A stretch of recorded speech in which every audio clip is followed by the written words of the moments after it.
The first day of the new school year was always filled with nerves, excitement, and a touch of fear for many students. The classroom smelled of new textbooks and freshly sharpened pencils.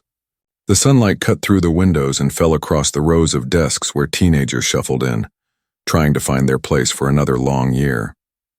For Amara, a 16-year-old girl with quiet eyes and a thoughtful heart, it was no different. She sat in the middle row, her notebooks neatly stacked, her pen resting in her hand. Amara had always been the kind of student who kept to herself. She was not the loudest in class, nor was she the most outgoing. Instead, she preferred to stay quiet, to listen, and to focus on her goals. Her grandmother often told her, "Stay true to who you are. You don't need to shout to be heard, and you don't need to fight for the wrong kind of attention." Those words stayed with her, but sometimes staying quiet in a world that feeds on loud voices can make you a target. In the back of the room sat a group of students who were well known for their jokes, their confidence, and their cruel sense of humor.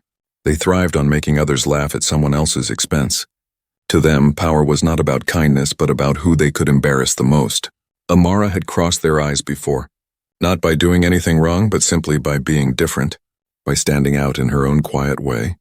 That morning, as the teacher turned to write on the board, a plan sparked among the group. A boy with sandy hair and a red jacket leaned toward his friends and whispered something that made them all chuckle. He had noticed the way Amara carefully styled her long hair that morning, how it framed her face with elegance and care. To him, it was the perfect opportunity for a prank. He reached into his backpack and pulled out a pair of small scissors he had taken from art class.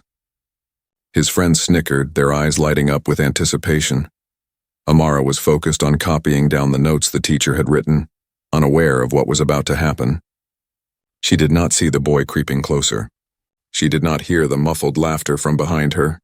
In a single careless moment, the scissors snapped, and a long lock of her hair fell to the floor. The sound of the cut was soft, almost hidden, but the reaction was instant. Gasps, laughter, and the sudden roar of whispers filled the classroom. Amara froze. Her pen stopped moving. For a second, she did not understand what had happened. Then she felt the cold air against her neck where her hair had once been, and she saw the strand of hair lying lifelessly on her desk. Her heart sank. Her stomach twisted. A wave of shock rushed over her. The boy held the cut hair high in his hand, grinning as if he had just won a prize. His friends clapped him on the back, their laughter filling every corner of the room. "Look at this!" he shouted. "She doesn't even need it. We just made her look better." The cruelty of the words hit harder than the scissors. Another voice from the corner called out, "Get lost, ape!" The classroom erupted in even louder laughter, though not everyone was laughing. A few students looked down at their desks, ashamed, not wanting to be part of the scene. But no one spoke up. Amara's eyes burned. She wanted to scream, to shout, to ask why they thought it was funny to humiliate her. But no words came out. She sat frozen in her chair, her body stiff, her face pale, her hands gripping her pen so tightly that her knuckles turned white. The teacher finally turned back, shocked by the noise. Her eyes widened as she saw the hair on the desk, the laughing students, and Amara sitting motionless. The teacher rushed forward, her voice sharp with anger. "What is going on here?" But the damage was already done. Amara tried to hold herself together. She wanted to be strong, but she could feel the tears building in her eyes. She quickly gathered her things, keeping her head low, and asked quietly if she could be excused. The teacher nodded, her expression filled with worry. Amara walked out of the room, her steps quick, her heart heavy. The hallway was empty, and as soon as she was alone, the tears fell. She leaned against the cold lockers and covered her face with her hands. The laughter from the classroom echoed in her mind like a cruel chorus. The humiliation cut deeper than the scissors ever could. That moment could have broken her. Many would have crumbled under the weight of such cruelty. But inside Amara, a small spark began to burn. It was faint, hidden beneath the pain and the shame, but it was there. She did not yet know it, but this spark would one day grow into a fire that no one could extinguish. When she returned home later that day, she went straight to her room. Her mother knocked gently on the door, asking if she was okay, but Amara only replied that she needed some time alone. She sat at her desk, staring at the mirror across from her. The uneven cut in her hair was visible, a harsh reminder of the cruelty she had endured. She touched it gently, her hands trembling. Her grandmother's voice echoed in her memory again. "Your crown is not just your hair. It is your spirit." At that moment, she realized something. They could cut her hair. They could try to humiliate her. They could laugh at her. But they could not cut her spirit. They could not take her strength. They could not define who she was.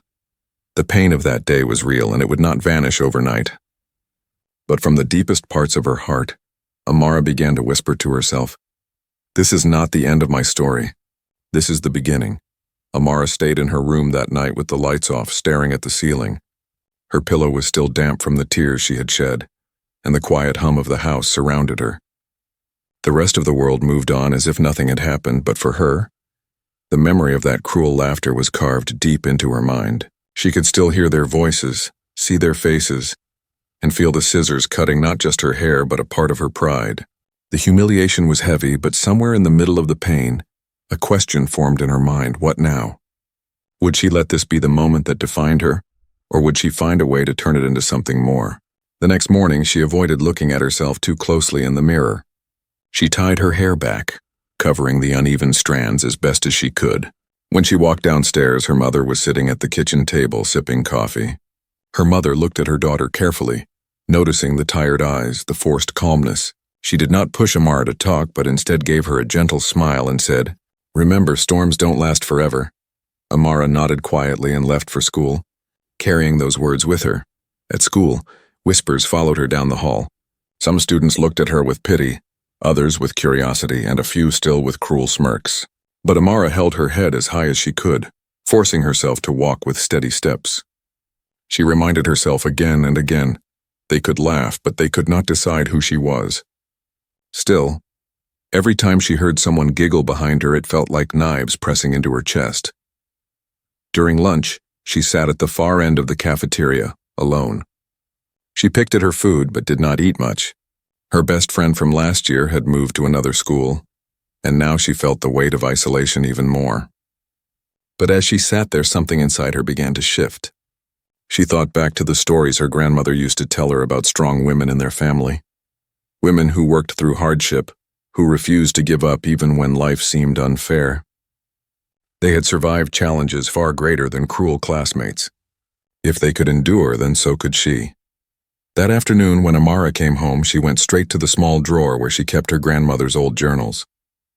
Her grandmother had passed away the year before, but Amara often found comfort in reading her words. She pulled out one notebook and flipped through the pages until she found a line she had underlined once before. It read, "They may try to break your crown, but remember, your crown is not what you wear on your head. It is what you carry in your heart." Amara read the sentence over and over until it began to sink in. She took out her own notebook and began to write. At first, the words came slowly. She wrote about the pain, the shame, and the anger she felt. But as she kept writing, the words began to flow. She poured everything onto the page. Every insult, every feeling of loneliness, every moment of doubt. And with each word, the heaviness inside her chest lifted just a little. Writing became her release, her safe space where she could turn pain into strength. For the first time since that day, Amara felt like she had taken back a little piece of herself. She realized she could not control what others said or did, but she could control how she responded. She could not erase the cruelty, but she could decide whether it would shape her or strengthen her. That realization was small, but it mattered. The following week, her uncle stopped by the house. He was a tall man with a calm but powerful presence. He noticed that Amara was quieter than usual, and asked her how school was going.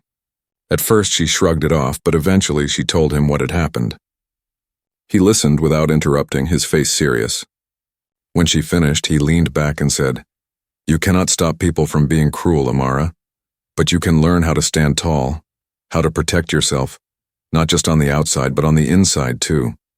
Why don't you come by the community center with me this weekend? I run self-defense classes there. It might help."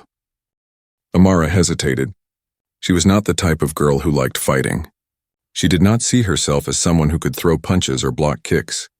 But something about the idea of learning strength, of building confidence, made her curious. She agreed to go, though she was nervous about what it would be like.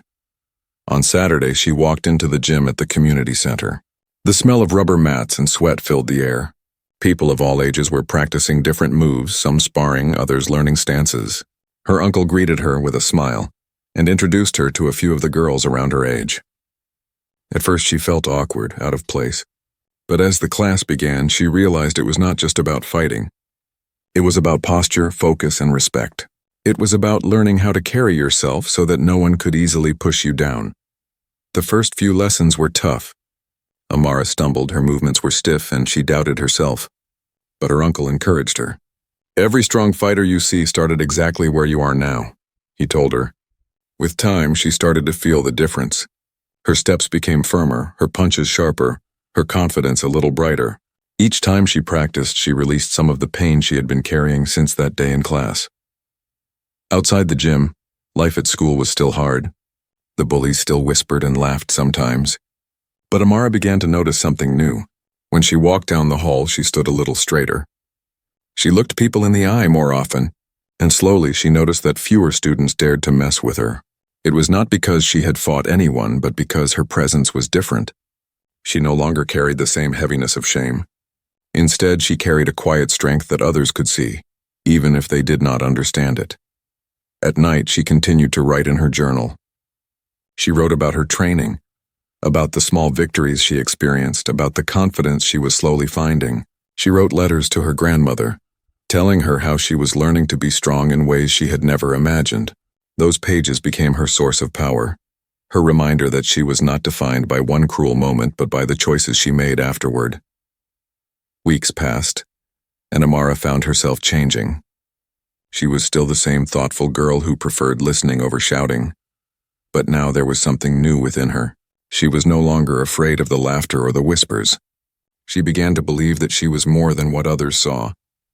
She began to understand that true strength is not about fighting others.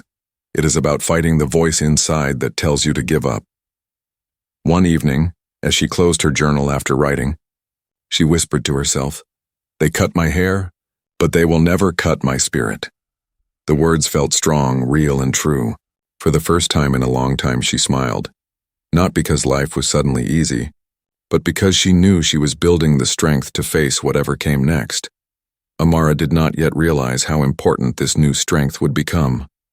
She did not know how soon she would need it, or how it would change not only her life but also the lives of others around her. But deep down, the fire inside her was no longer just a spark. It was beginning to burn brighter, waiting for the moment it would shine fully. The first time Amara walked into the gym at the community center, her heart was beating so fast that she could almost hear it echoing in her ears. She had never been inside a place like this before. The floors were covered with blue mats, the walls were lined with punching bags, and the sharp smell of sweat hung in the air. People were moving all around her, kids practicing their stances, teenagers sparring with gloves on, and even adults working through drills. Everyone looked confident, focused, and strong. Amara felt small and out of place, but her uncle's calm voice grounded her. "Everyone starts somewhere," he told her gently. "Just remember, you are not here to fight people. You are here to find yourself." She nodded, though she was unsure of what that meant. As the class began, the instructor, a woman in her 30s with a firm but kind expression, walked to the center. She clapped her hands and the room went quiet. "Strength," she said, "is not about hurting others. It is about knowing you can stand your ground. It is about respect, respect for yourself and for those around you." Those words sank into Amara like seeds falling into soil. She had never thought of strength in that way. She thought strength belonged only to those who were loud, those who laughed the hardest, those who could hurt others without remorse. But here, strength meant something different. The first exercises were simple: standing straight, learning balance, moving with intention. Amara stumbled a few times, her legs shaky, her arms stiff, but the instructor encouraged her. "Do not worry about being perfect. Worry about showing up. Every time you show up, you are already stronger than the person who chose to stay home." That single sentence touched her more than she expected.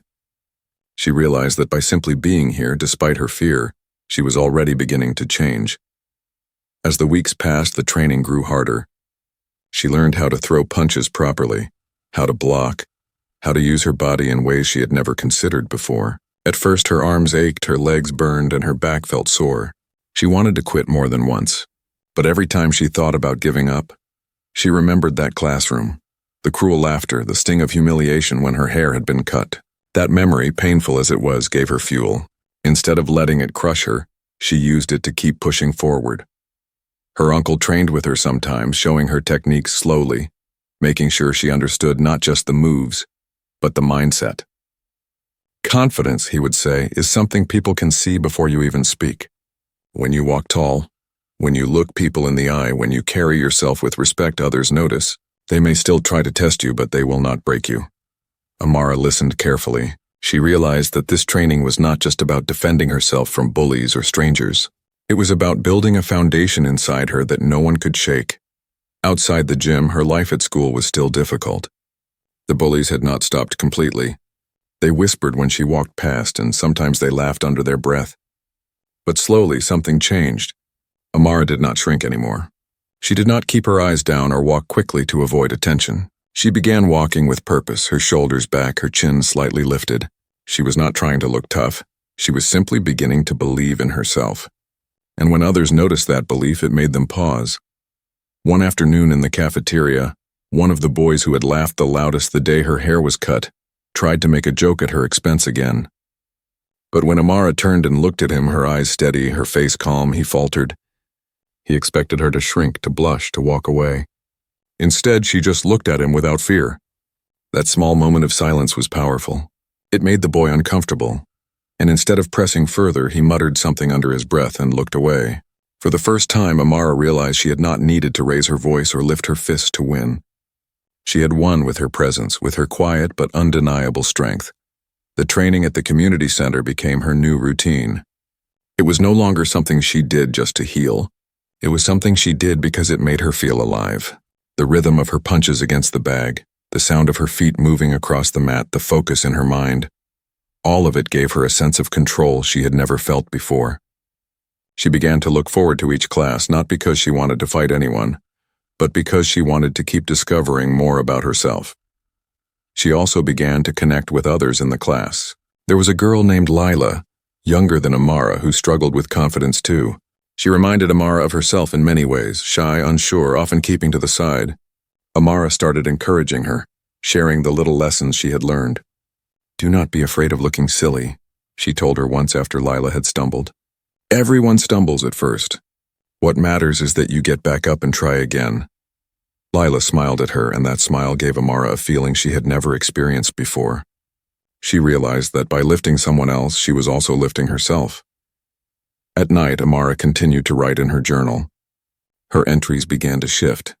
At first, they had been filled with pain and anger, but now they carried notes of growth, of small victories, of lessons learned. She wrote about the first time she threw a punch correctly, about the first time she felt balanced in her stance, about the confidence she felt looking someone in the eye. She even wrote about the mistakes because she was beginning to see them not as failures but as steps forward. Her grandmother's words still guided her, echoing like a song in her heart. "Your crown is not just your hair. It is your spirit." Every day she trained, every page she wrote, every small act of courage she took at school, she felt her crown grow stronger. It was invisible, but it was real. It was no longer something that could be touched or broken by others. It belonged only to her. Months passed, and Amara's transformation became clear to those around her. Her mother noticed it in the way she carried herself, the way she spoke with more assurance. Her teachers noticed it in the way she participated more in class, raising her hand with confidence instead of hesitation. Even her classmates noticed, though some of them could not understand it. The girl they once saw as quiet and easy to tease was no longer the same. She was becoming someone who commanded respect without asking for it. But Amara herself knew that the journey was far from over. She was still learning, still growing, still finding her way. The bullies might try again. Life might test her again, and challenges would surely come. But she also knew something important. She was no longer the girl who cried in the hallway, broken and humiliated. She was the girl who had found strength in the very place where she once felt powerless. And in the quiet of her room one night, as she closed her journal, she whispered again the words that had become her truth. "They cannot cut my spirit." The words felt even stronger now, rooted deep in her soul. She did not yet know how far this new strength would take her, but she knew one thing with absolute certainty. She was not afraid anymore. Amara never planned to become someone others looked up to. In her heart, She was still the same quiet girl who loved to sit by the window with a notebook, scribbling down her thoughts. But as the months went by, something began to change. Not just inside her, but also around her. The people at the community center noticed her dedication. She was not the fastest learner, nor the strongest in the room, but she carried herself with a focus that drew attention. She showed up every day, even when she was tired, even when her muscles ached. And slowly the others began to respect her. Not for what she could do with her fists, but for the spirit she carried. One evening, after class ended, Amara stayed behind to practice her footwork. She was focused, her eyes on the mirror, her body moving carefully with each step. She did not notice the younger girls sitting quietly in the corner watching her. When she finally stopped to catch her breath, one of them approached her shyly. "You're really good," the girl whispered, almost afraid to be heard. Amara turned, surprised. "Me? I'm still learning," she said. The girl shook her head. "No, but you don't give up. I want to be like that." Those words stayed with Amara long after she left the gym that night. She thought about it as she lay in bed, staring at the ceiling. When she first started training, it was only to find herself again, to heal from the pain of that cruel day. But now she realized her journey was becoming bigger than her. There were other girls out there, kids who felt small, invisible, or broken, who needed someone to show them that they could rise too. Maybe, she thought, her purpose was not only to rebuild herself, but also to help others do the same. The next week, she started sitting with the younger girls at the gym during breaks. She encouraged them, shared stories of her own stumbles, and laughed about how awkward she had once been when she first learned to throw a punch. She told them not to be embarrassed when they made mistakes, because mistakes were just part of the process. Slowly, they began to open up to her, asking her questions, practicing with her, and looking to her as an example. She did not realize it at first, but she was becoming a mentor in her own quiet way. At school, things were still complicated. The bullies did not disappear. Sometimes they still whispered cruel jokes or tried to get a laugh at her expense. But Amara no longer reacted the way she once did. Instead of shrinking, she stood tall. Instead of feeling ashamed, she let their words pass over her like waves crashing against a rock. The strength she had built inside gave her a kind of armor that no insult could pierce. And others began to notice. Students who once looked away when she was teased now looked at her with admiration. Some even began sitting with her at lunch, curious about the confidence she carried. It was not that she had suddenly become popular. She was still Amara, quiet, thoughtful, and focused on her goals. But now people respected her in a way they had not before. They saw that she had endured something cruel, and instead of breaking, she had grown stronger. In a way, her resilience spoke louder than any words ever could. One day, a teacher pulled her aside after class. "I've noticed a change in you," the teacher said softly. "You carry yourself differently now. Have you thought about joining student council or maybe starting a club? I think other students could really benefit from what you have to share." Amara was surprised. The idea of leading anything had never crossed her mind. She had always seen herself as someone in the background, not the spotlight. But as she walked home that day, she kept thinking about it. Maybe the teacher was right. Maybe she did have something worth sharing. That evening, she wrote in her journal again. "They tried to take my crown, but now I see it more clearly than ever. It's not just for me to wear, it's for me to show others they have one too." As she wrote, she felt a deep sense of clarity. Her purpose was not just to heal herself. It was to help others discover their strength just as she had discovered hers. The idea of starting something at school scared her, but she decided to take a small step. She spoke with her uncle about it, and he encouraged her. "Strength is not just about standing up for yourself," he said. "It is about lifting others up when they cannot stand on their own. If you feel this is your path, follow it." His words gave her courage. The next week, Amara went to the school office and asked about starting an anti-bullying club. The secretary raised an eyebrow but handed her the forms. She took them home and worked late into the night, writing down her ideas. She wanted it to be more than just a group that talked about problems. She wanted it to be a place where students could feel safe, where they could build confidence, and where they could learn practical skills to protect themselves. Not just physically, but emotionally too. When she presented the idea to the principal, she was nervous, her hands trembling slightly as she held the papers. But she spoke clearly, her voice steady.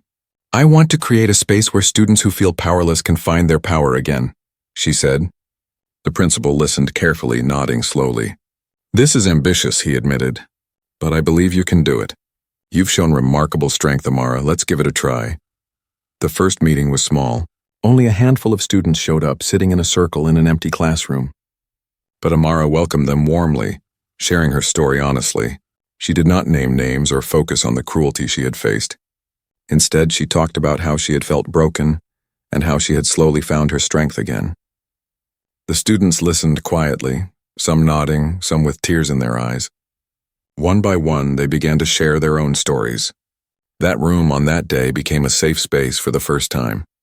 As the weeks went on, more students joined.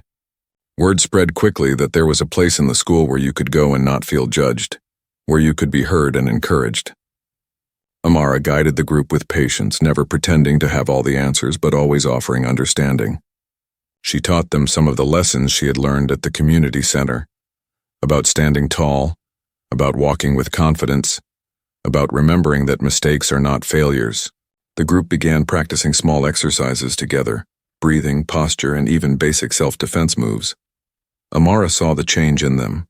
Students who had once walked with their heads down began walking taller. Those who had been afraid to speak began finding their voices.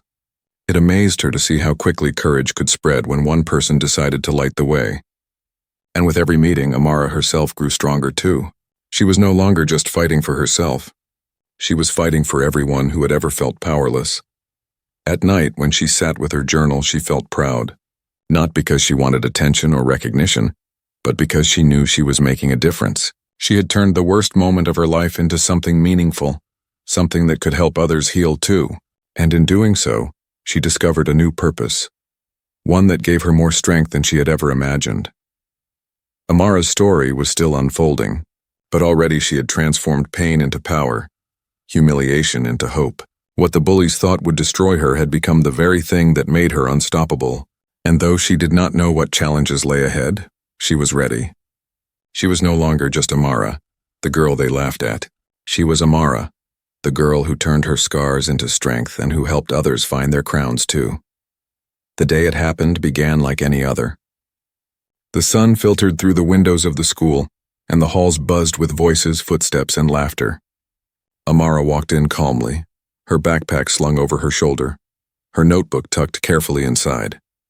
She had grown used to moving with steady confidence even when eyes turned her way. People no longer looked at her with pity, but with a kind of quiet respect. Still, the memory of what had happened months ago, the scissors, the laughter, the cruel words, was always tucked away in the back of her mind. It did not control her anymore, but it lived in her as a reminder of how far she had come. That afternoon, the cafeteria was as noisy as ever. Students crowded around tables, trading stories, laughing, and scrolling through their phones. Amara sat with two girls from her new anti-bullying group. They were laughing about something small, enjoying the peace that came from simply being together. Then across the room, she noticed a scene unfolding that made her chest tighten. A group of older boys had cornered a freshman near the vending machine. The boy was small, his glasses slipping down his nose, his tray of food shaking in his hands. Amara saw the way the bullies leaned over him, their voices mocking, their laughter cruel. One of them knocked the tray from his hands and the food scattered across the floor.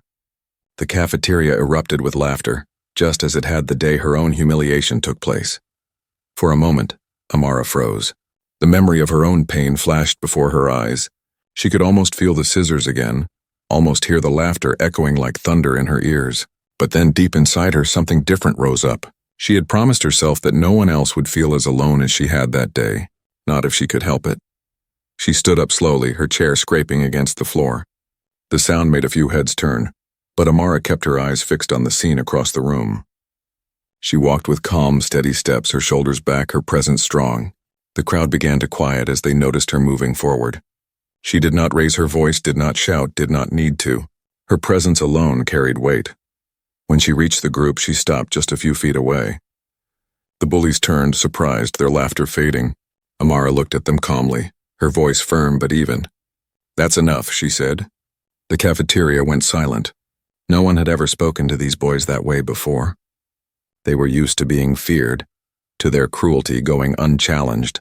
But here stood Amara, unflinching, her eyes steady, her voice strong. One of the boys smirked, trying to cover his unease. "And what are you going to do about it?" he sneered. The others chuckled nervously, waiting for her response. Amara did not flinch. She did not raise her fists. Instead, she stepped closer, her eyes never leaving his. "I don't have to do anything," she said quietly. "You already know you're wrong. That's why you need a crowd to laugh with you. But look around, does this really make you strong? Or does it just make you weak?" Her words cut through the air, sharper than any insult. The cafeteria was silent, all eyes watching. The boy shifted uncomfortably, his smirk faltering. For the first time, the balance of power had shifted. It was no longer the bullies who controlled the room. It was Amara. She bent down, picked up the boy's tray from the floor, and handed it back to him. Her movements were calm, steady, and kind. She looked at the freshman with a reassuring smile. "You're not alone," she whispered. The boy's eyes widened, filled with gratitude and relief. The bullies stood frozen, unsure of what to do. Their usual tricks, the laughter, the intimidation, the mocking, suddenly seemed small and powerless in front of Amara's strength. After a long, uncomfortable pause, they muttered something under their breath and walked away, their shoulders tense. The cafeteria erupted, not with laughter, but with applause. Students who had stayed silent before now clapped, some even standing, their eyes wide with admiration. Amara felt her chest tighten with emotion. She had not done this for applause or attention. She had done it because it was right, because she knew the pain of silence and the power of standing up. But the response reminded her that courage inspires courage. Her act of standing tall gave others the permission to do the same. That night, when she returned home, Amara sat at her desk and opened her journal. Her hands trembled slightly as she wrote down the events of the day. "Today I stood up," she wrote. "Not just for myself, but for someone else. And I realized something. Strength is not about how hard you can hit. It's about how steady you can stand when it matters the most." As she closed the journal, she felt tears in her eyes, but they were not tears of sadness. They were tears of pride, of healing, of transformation. The girl who once cried in the hallway, broken and humiliated, was gone. In her place stood someone new, someone who had taken pain and turned it into power. But deep down, Amara knew this was not the end. It was only the beginning. The bullies might have backed away today, but the world was full of challenges. Still, for the first time in her life, she was not afraid of them. She was ready. She had learned that when you stand tall, you not only change your own story, you give others the courage to change theirs too. The applause in the cafeteria echoed in Amara's mind long after that day. She had not expected it. She had not even wanted it. All she wanted was to make sure no one else felt the pain she had once carried alone. But something had shifted. It was no longer just about surviving school or enduring whispers. It was about creating change, about making others see that cruelty did not have to be accepted as normal. That moment had turned the girl who was once invisible into someone others now looked toward for strength. In the days that followed, Amara noticed something new in the air. Students who had never spoken to her before stopped her in the hallway to say thank you. A freshman girl whispered, "You're brave," before running off shyly. Even teachers noticed, some smiling at her in quiet approval. But it was not just about the praise. It was the way the atmosphere at school began to shift. The bullies, once loud and bold, seemed quieter. They no longer held the same power. Their laughter, once contagious, now felt forced and awkward. Amara realized that when one person stands up, it changes what everyone else believes is possible. Her anti-bullying group grew larger than she ever imagined. At first, it had been just a handful of students sitting in a circle, but now more than 20 came regularly. Some were shy and spoke little, but they came because they felt safe. Others shared stories of humiliation, fear, and loneliness, their voices shaking as they spoke. Amara listened to them all, offering words when she could, but mostly letting them know they were not alone. Each story reminded her why she had started this in the first place. Each voice gave her more determination. She also began to notice something remarkable. The students in the group started changing too. The boy who once avoided eye contact now looked people in the eye when he walked through the halls. The girl who had been afraid to speak above a whisper began raising her hand in class. Their growth was small, but each small step was powerful. Amara realized that she was not just helping others heal. Together, they were building a community where strength was shared, not stolen. One afternoon, her uncle stopped by the school to see one of the meetings. He stood quietly in the back, watching as Amara led the group through a simple exercise in posture and breathing. He saw the way the students listened to her, the way they straightened their backs, the way they left the room with more confidence than when they entered. When the meeting ended, he pulled Amara aside, his eyes proud. "Do you see what you are doing?" he asked.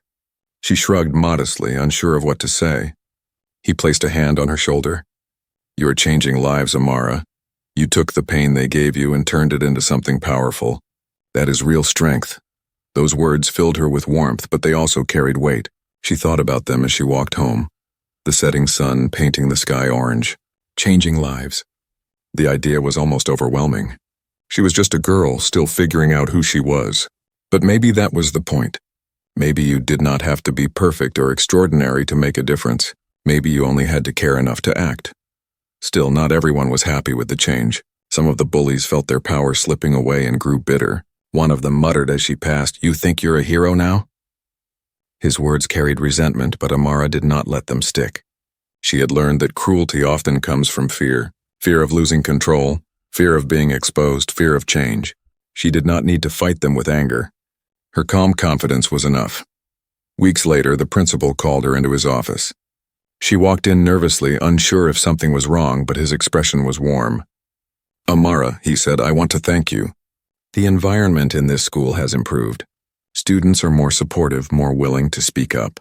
I believe your group has played a big role in that. We'd like to officially recognize it as a school club and give you space and resources to continue." Amara was stunned. She had never expected official recognition. She had simply wanted to help. But now her work was being acknowledged as something valuable for the entire school. That night she sat with her journal again, the familiar pages waiting for her words. "I never thought I could be a leader," she wrote. "I never thought anyone would listen to me. But now I see that leadership isn't about being the loudest or the strongest. It's about carrying your truth so clearly that others can see themselves in it. It's about showing people they matter." As she closed the journal, she realized just how far she had come. The girl who once sat crying alone in the hallway was gone. In her place stood someone who could not only endure pain, but also transform it into hope for others. The turning point was not just about how others saw her. It was about how she saw herself. For years she had believed she was small, invisible, easy to overlook. But now she understood that strength does not come from being noticed. It comes from knowing your worth even when others try to deny it. She had found her crown again, and this time it was unshakable. The world outside of school remained challenging, of course. Not every day was easy. There were still whispers, still tests, still moments of doubt. But the difference now was that Amara no longer carried those moments alone.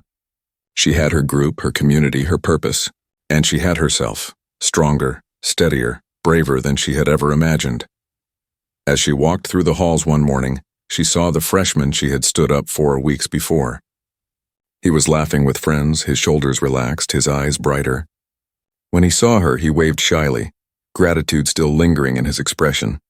Amara smiled back, her heart swelling. That single wave told her everything she needed to know. She had made a difference, and that difference would ripple out far beyond what she could see. This was her turning point, the moment when her story no longer belonged only to her, but to everyone she touched. And though challenges would surely come, Amara knew one thing for certain. She would face them not as the girl who had been humiliated, but as the young woman who had risen. The last months of the school year moved quickly. But for Amara, they felt different from every year before. She no longer woke up with the same heaviness in her chest, no longer walked into classrooms afraid of laughter or whispers. She walked with calm steps, her head lifted, her spirit unshaken. The school that once felt like a place of humiliation had become the stage for her transformation.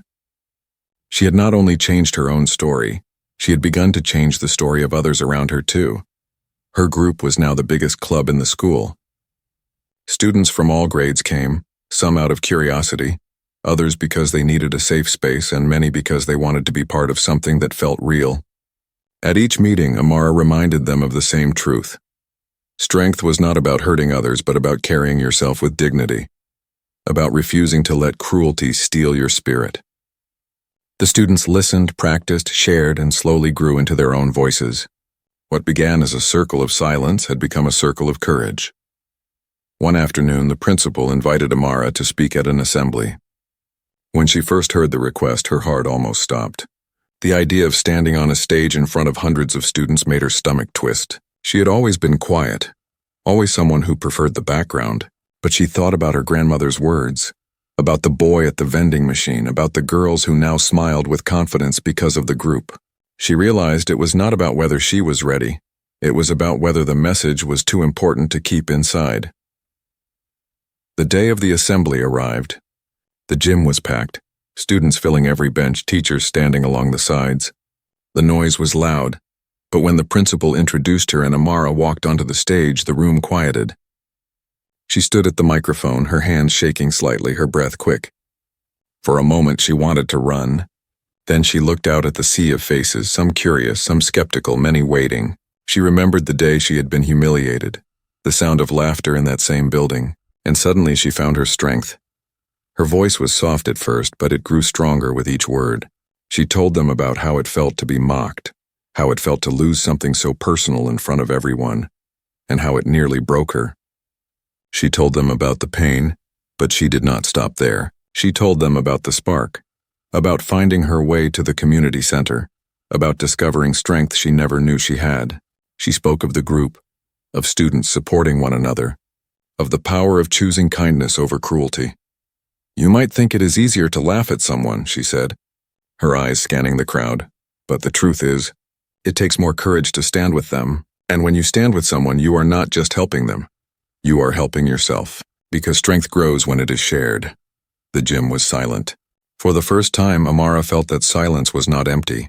It was full of listening, full of reflection, full of hearts being touched. When she finished, the applause rose like a wave, louder than anything she had ever heard. She stood there for a moment, overwhelmed, tears filling her eyes, not tears of pain this time, but tears of pride. After the assembly, students she barely knew came up to her, thanking her, telling her how much her words meant. Some admitted they had laughed that day in the classroom, not because they hated her, but because they were afraid to be different. Others confessed that they too had been victims of cruelty and had never spoken about it until now. Amara listened to them all, her heart heavy with compassion but also light with hope. She realized that by telling her story, she had given others permission to tell theirs. At home that evening, her mother hugged her tightly. "Your grandmother would be so proud of you," she whispered. Amara closed her eyes, imagining her grandmother's warm smile, hearing her voice saying again, "Your crown is not just your hair. It is your spirit." For the first time, she truly felt those words deep inside her. She had not just worn her crown, she had used it to show others they had one too. The end of the year came, and with it, new beginnings. Amara's group was set to continue even after she graduated, with younger students stepping up to lead. She had built something bigger than herself, something that would last. She realized this was her legacy, not the memory of being humiliated, but the movement she created afterward. One afternoon, as she walked out of the school for the last time that year, she paused by the doors and looked back. She remembered the girl who had walked through those same doors months ago, carrying shame and fear. She remembered the tears in the hallway, the pain in her chest, the loneliness. And then she thought about who she was now, the girl who had stood tall, who had faced down cruelty with courage, who had given others the strength to rise. She smiled softly, the sunlight warming her face. She knew life would bring more challenges, more moments of doubt, more storms to weather, but she also knew she had the tools to face them. She was no longer afraid of being broken, because she had already been broken once and she had rebuilt herself stronger than ever. As she walked away from the building, she whispered to herself, "They cut my hair, but they never cut my spirit. And they never will." The words carried on the breeze as if her grandmother was there to hear them. Amara did not need anyone else's approval anymore. She had found her voice, her strength, her purpose, and as she moved forward into the next chapter of her life, she carried not only her own crown but also the crowns of everyone she had inspired along the way. Her legacy was clear now. She was living proof that even the deepest humiliation could be turned into unstoppable strength. And wherever her journey would take her next, Amara knew she would never again walk with her head down. She would walk tall, carrying her spirit like a flame, lighting the path for others who needed to find their own.